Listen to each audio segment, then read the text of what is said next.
जैसा कि आप जानते हैं कि समाज में सरकारी दामाद का बड़ा क्रेज़ है। तो मैं आज ये जानना चाहती हूँ आपसे कि सरकारी दामाद के क्या फ़ायदे हैं और प्राइवेट दामाद के क्या फ़ायदे हैं? जैसा कि समाज में चल रहा है कि सरकारी दामाद, ओह माय गॉड! सरकारी दामाद। तो इस समाज की क्या सोच है? क्या इसके फ़ायदे हैं? क्या नुकसान है? ये सब कुछ आज आप बताइए हमें इस कम्युनिकेशन में। आपने तो बहुत ही इंटरेस्टिंग क्वेश्चन पूछा आज। सरकारी दामाद वर्सेस प्राइवेट दामाद। देखिए, हमारे समाज में जब लोग अपने बच्चों की सरकारी नौकरी के लिए ये तैयारी कराना कि तुम 5 साल सरकारी नौकरी की तैयारी करो, तुम 7 साल सरकारी नौकरी की तैयारी करो, कोई टेंशन नहीं है।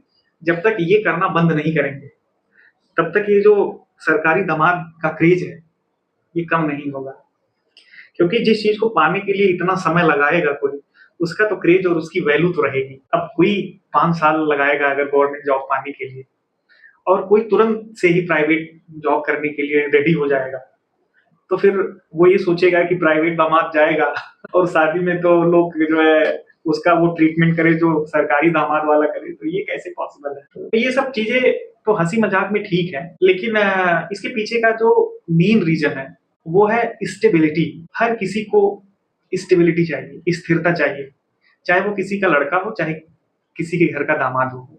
हर कोई स्टेबिलिटी चाहता है, और इस स्टेबिलिटी के चक्कर में आदमी जो है पागल है, और इन्हीं सब वजहों से सरकारी दूल्हों का क्रेज बढ़ा है। लेकिन आज की डेट में जिस हिसाब से सरकारी नौकरी पर तो मुझे लगता है कि लोगों की नजर लग गई है। अभी आपने देखा होगा कि प्राइमरी के स्कूल मर्जर हो रहे हैं मतलब प्राइमरी के मास्टरों के ऊपर लोगों की नजर लग गई है कि बस ये आराम वाली नौकरी है, सबको आराम से लग जाती है। अब कोई भी प्राइमरी के टीचर से मिल रहा है, आप बताइए आपका स्कूल मर्जर हो रहा है कि रुका हुआ है, वो कट के भागते हुए नजर आ रहे हैं। तो इतना टेंशन है आज सर प्राइमरी स्कूल की टीचरों की कि हम बता नहीं सकते। मैंने देखा है कि समाज में औरतें आपस में बात करते हुए ये मैंने सुना है कि दामाद मेरा सरकारी टीचर है, दामाद मेरा सरकारी बैंक में है। और मैंने देखा है कि समाज में महिलाएं प्राइवेट जॉब में, चाहे उसका सीटीसी सरकारी कर्मचारी से 3 गुना ज्यादा हो, उसकी बात नहीं करेंगी। लेकिन अगर वो सरकारी ठप्पा लगे हो उनके दामाद पे, तो इसको वो बहुत महिलाएं आपस में बात करके हाईलाइट करेंगी, या पुरुष आपस में बात करके हाईलाइट करेंगे कि मेरा दामाद तो सरकारी है, या मेरा लड़का या मेरी लड़की सरकारी जॉब में है। तो इसको आप कैसे देखते हैं? बात ऐसी है कि सीटीसी ज्यादा कम की बात ही नहीं है। सास ये चाहेगी कि उसका दामाद प्राइवेट रहे, ये तो सोचने वाली बात है। लेकिन मैं जहाँ तक जानती हूँ, अब तो प्राइवेट जॉब में भी लोगों को काफ़ी फैसिलिटीज़ मिल रही है। और जैसा कि आप जानते हैं कि सरकारी में पहले तो ये छोटी थी कि भाई आफ्टर रिटायरमेंट आपको पेंशन मिलेगी। बट जैसे कि मैं नया नियम जानती हूँ, 2003 के बाद सरकारी दामादों को पेंशन तो मिलेगी नहीं। और यही है कि 2004 हाँ, 2004 2004 के बाद आई थिंक वही जो गवर्नमेंट ने न्यू पेंशन स्कीम लॉन्च की है, उसी पे सबको चलना है। हाँ, एक मोटा पैसा रिटायरमेंट के बाद उनको मिलेगा, लेकिन मेरी नॉलेज में जहाँ तक बात है, ये प्राइवेट जॉब वालों को भी अच्छा खासा मिलता है फंड। तो क्या कहना चाहेंगे इसके बारे में अब आप? पैसा कमाने की आप बात करेंगे तो प्राइवेट जो दामाद होते हैं, अगर वो अच्छी पोस्ट पे हैं तो पैसा तो वही पीट रहे हैं लेकिन उनको जो है छुट्टी नहीं मिल रही है कहीं घूमने के लिए, ना तो घर जाने के लिए। तो बात उसकी है, बात पेंशन से तो ज्यादा वो पैसा बना ले रहे हैं प्राइवेट जॉब में। जो गवर्नमेंट जॉब वाला है, एक श्योरिटी रहती है एक पैसे की, और बाकी पेंशन और ये सब चीजें देखिए आजकल हर कोई होशियार हो गया है। कोई ऐसे में आजकल एसआईपी आ गई है, म्यूचुअल फंड है, ट्रेडिंग है, लेकिन रिस्क भी बहुत है, पैसा लगाना है। लेकिन सरकारी नौकरी में लोगों को सुकून मिलता है। तो मतलब आप ये कह सकते हैं कि उसपे छुट्टियों को लेके कोई मच-मच नहीं होती है, प्राइवेट में हाँ, इन सब चीज़ों का इश्यू बन जाता है। बट प्राइवेट वाले भी आई थिंक लीव तो देते हैं, वो लोग भी अपना मेडिकल लीव है और काफ़ी तरीके की लीव प्राइवेट है। में आप ये समझो कि छुट्टी रहने पे भी आपको छुट्टी लेनी है। ये चीज है कि ओके। छुट्टी है भी तो आपको छुट्टी पे छुट्टी लेनी है। लेकिन गवर्नमेंट जॉब में ऐसा नहीं है, तो लोग इसलिए गवर्नमेंट जॉब प्रेफर करते हैं। अगर साल भर में अगर कोई एक जगह घूमने चला गया और उसी साल में उसको कहीं दूसरे जगह ट्रिप बनानी है, तो प्राइवेट जॉब में तो ऐसा लगेगा कि जैसे वो पाप कर दिया।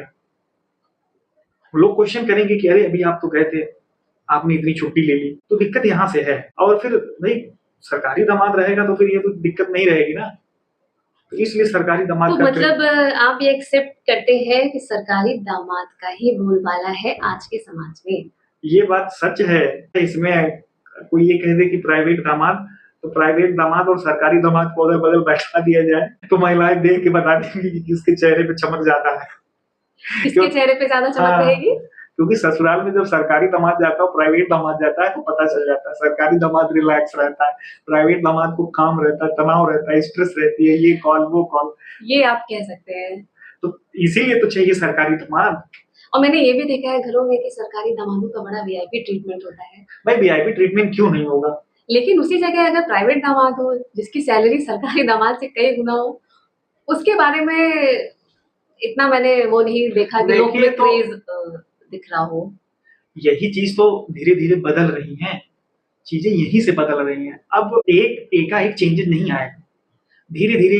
अब हो क्या रहा है कि देखिए, चाहे सरकारी दामाद हो चाहे प्राइवेट दामाद हो, सबको बीएसएनएल का सिम थोड़ी ना चलाना है, सबको जियो का सिम चलाना है या एयरटेल या कोई चलाना है जिसकी नेटवर्किंग स्पीड अच्छी हो। सबको वंदे भारत में जाना है, जनरल ट्रेन में थोड़ी ना कोई जाना चाहता है। अब दिक्कत यही होती है, फ्लाइट से जाना है, लेकिन ये होता है कि भैया। लेकिन मैं आपको ये भी बता दूं, अगर सरकारी जॉब का दामाद है उसको फ्लाइट से जाना हो तो वो 100 बार सोचेगा, लेकिन यही अगर प्राइवेट जॉब वाला दामाद हो वो खट से टिकट करा देगा बात ये है, फ्लाइट उसकी की। मजबूरी होती है। कैसी मजबूरी मजबूरी होती ये है? होती है कि उसको जल्दी पहुंचना है, हाँ, उसको उसके ऊपर रिस्पॉन्सिबिलिटी होती ये है। मजबूरी तो कम होती है, ये होता है सैलरी का डिफरेंस। ठीक है, जो मैंने देखा है, आप किसी भी सरकारी कर्मचारी से कहिए कि लोकल का टिकट कराना है और फ्लाइट का टिकट कराना है, वो तुरंत करा कर दे तो मेरा नाम बदल दीजिएगा। और यही अगर प्राइवेट जॉब का बंदा हो, अच्छी पोस्ट पे हो और उसको जाना है हाँ, तो या अपनी फैमिली को भी कहीं लेके जाना है, उसको टिकट कराने में जरा सा तो समय उसके लगता पीछे का रीजन है। देखिए, जो सरकारी दामाद होता है उसको क्या होती है कि बधी बधाई सैलरी मिलती है, उसका एक टाइम पे इंक्रीमेंट होता है, जो उसकी ग्रोथ होती है। उसको पता है कि हम इतने साल के बाद हमारा प्रमोशन होगा, हम ये होंगे। लेकिन जो प्राइवेट दामाद होता है वो मेहनती होता है, लगनशील होता है, वो उसमें वो जितना मेहनत करता है उसकी ग्रोथ उतनी ही तेजी से होती है। तो प्राइवेट दामाद को ये चिंता नहीं रहती है, उसको ये चिंता रहती है कि हम मेहनत करके हम उतना बना लेंगे। लेकिन सरकारी दामाद के हाथ बंधे हुए होते हैं, तो वो क्या करे, वो मजबूर रहता है। अच्छा, लास्ट में एक क्वेश्चन मैं आपसे पूछना चाहती हूँ कि इन फ्यूचर आपको सरकारी दामाद वर्सेस प्राइवेट दामाद में किसी को चुनना पड़े हाँ, अपनी फैमिली में हाँ। किसी के रिश्ते के लिए, तो आप किसे चुनेंगे और क्या देख के चुनेंगे? मेरा यही मानना है कि चाहे वो सरकारी दामाद हो चाहे प्राइवेट दामाद, कौन सही समय पे कमाना शुरू कर दिया मैं उसको प्रेफर करूंगा। अब देखिए, सरकारी दामाद की क्या केवल कमाना ही जरूरी है या एक व्यवहार भी देखा जाता है इसमें दामादों का? सरकारी दामाद हो और वो बात करने का तमीज ना रखता हो, तो क्या ऐसी शादी आप प्रेफर करेंगे? देखिए, वही कहावत है ना कि सरकारी दामाद में ऐब भी हो तो उसको सब लोग स्वीकार कर लेते हैं।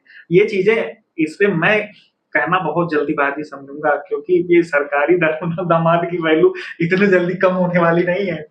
तो अगर हमें चुनना होगा तो मैं तो ये देखूंगा कि किसने कितनी जल्दी अर्निंग करना शुरू कर दिया।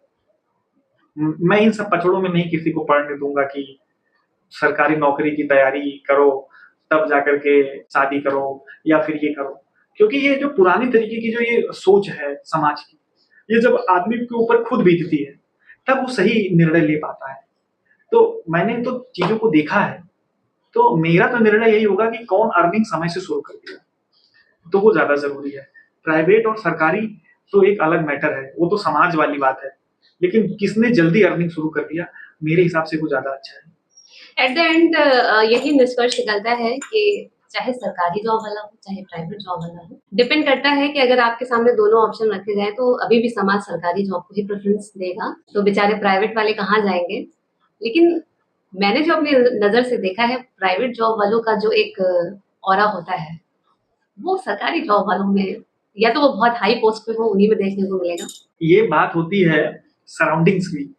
जैसे जो सरकारी जो दामाद होता है उसके ऊपर जो सरकारी ठप्पा लग जाता है, फिर उसको ये चीज की नहीं रहती कि उसने आईफोन लिया हुआ है, कि कपड़े सिला के पहना हुआ है, कि उसने जूते 500 वाले पहने हैं। तो वो बिल्कुल इन सब चीजों से अलग हो जाता है। लेकिन जो प्राइवेट दामाद होता है उसको ये सब चीजें करनी पड़ती है, लेकिन सरकारी जो ठप्पा लगा है उसके आगे तो उसकी चमक थोड़ी सी कम हो जाती है। चलिए हम अब यहीं पे अपना सरकारी दामाद वर्सेस प्राइवेट दामाद का टॉपिक खत्म करते हैं और निष्कर्ष में यही निकालते हैं कि सरकारी दामाद को ही नंबर 1 का खिताब मिलता रहा है, मिलेगा और हमेशा वही बना रहेगा नंबर 1। नहीं, नंबर 1 देखिए ये समय का खेल है, तो इसमें तो नहीं कहा जा सकता भविष्य में क्या होगा, लेकिन आने वाले भविष्य में तो ये चीज़ ये हो जाएगा कि आदमी सरकारी दामाद और इन सब चक्करों में नहीं पड़ने वाला है। वो ये देखेगा कि किसने जल्दी ग्रोथ की और किसने जल्दी वो करना स्टार्ट कर दिया, ये चीज़ देखी जाएगी। बाकी सरकारी और प्राइवेट तो ये चलता रहेगा, ये तो उनके लिए है जो सरकारी और गवर्नमेंट जॉब की तैयारी करेंगे। उनको कितना समय लगेगा ये तो समय ही बताएगा आने वाला।